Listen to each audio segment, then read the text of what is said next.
Welcome to this video. Today I want to show you how to use the video insert function. So this function is made to replace just one or multiple part of your video without re-exporting all of your video.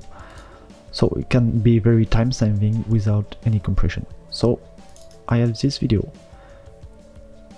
exported from After Effects, and at the end the client wanted to just add a white bird to this video. So I opened my After Effects composition and I added the white bird, as you can see, just like that. So I go to my global composition, I selected just the part that I need to replace.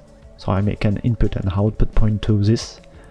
Then I exported this part. The video codec need to be an intra codec, so it can be QuickTime Animation, HyperPress, DNxHD, HR, Cineform, etc. So I export to another name like bird, then render.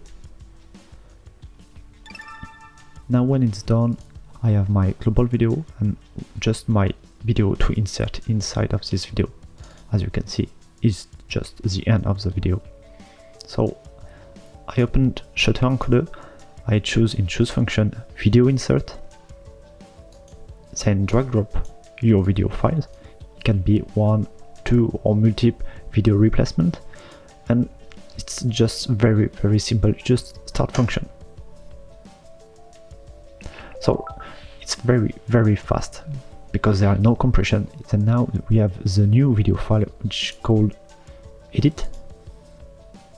And as you can see, everything is the same, just at the end we have the white bird added to this video without exporting all your video. So if you want to know how it works, it's specified into the FAQ website, but globally they need to have the same timeline to get the same timecode base, and the algorithm in Shutter Encoder makes the job for you. You just have to start function, simply as this.